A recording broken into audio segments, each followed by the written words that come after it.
I think that you all know that I'm a chaplain at Salem Hospital.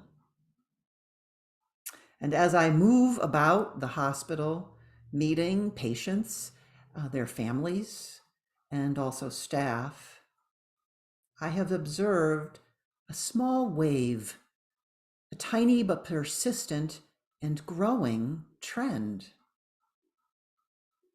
Holy and beloved persons who have struggled with long-term illness relentlessly search for the holy in their need to make sense of the prison that sickness creates. People who struggle with illness try to make sense out of that. Now, some of these people do that sense making within the faith tradition of their youth, it's true, but others don't. When that dark night of the soul encroaches, their searching brings them to other places. For example, a patient who was raised Protestant discovered a wise rabbi and converted to Judaism.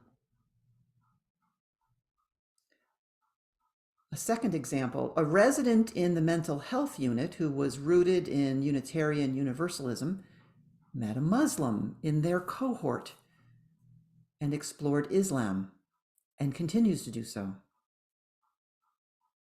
A third example, a person raised Catholic just couldn't reconcile Jesus's message of love with the church's propensity for judgment and therefore chose to practice Buddhism instead.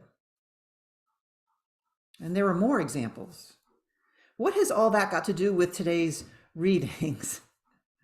Well, in the gospel, John is in prison, a literal prison, not one created by illness, and he is having a dark night of the soul.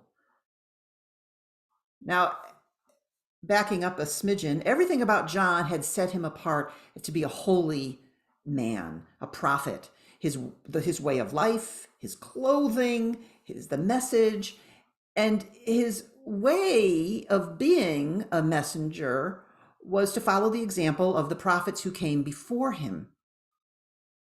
Nathan, who was calling out King David's sinfulness regarding his affair with Bathsheba. Elijah, who called down fire from heaven. And Amos, who preached about God's disgust with Israel's obscene wealth and empty religion. So those voices had actually been missing in Israel for a long time, about 500 years, when John the Baptist appeared on the scene, and so he spoke like they did. But now John is in prison awaiting death, and he tries to make sense of that. So he asks Jesus, "Are you the one who is to come, or should we look for another?" Jesus's answer is so interesting and open, mostly because it's not an answer. He doesn't provide a concrete yes or no. Rather, what he does is he asks questions that invite John into his own discernment. Open your eyes and ears and heart, he says. What do you see and hear and feel? What rings true to you? And then Jesus showers sincere praise and honor and gratitude on John and his life's calling.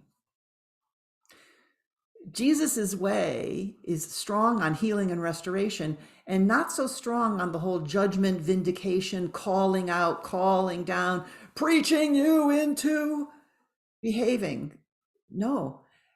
And the people that I meet in the hospital, I think, are truly following the way Jesus advocates.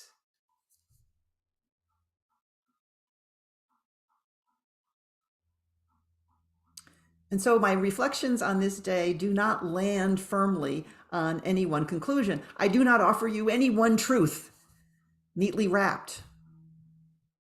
Not that I think I ever have really claimed to do that, but even less so today. But here are my questions for myself. In this world of racism and anti-Semitism and all kinds of hate speech and violence, What is God calling me to do and say? And how can I do that in a way that is invitational and trusting, like Jesus's way? What might I need to give up in order to make space for God's vision to flourish? Are there ways that I am taking offense and making offense rather than practicing loving kindness?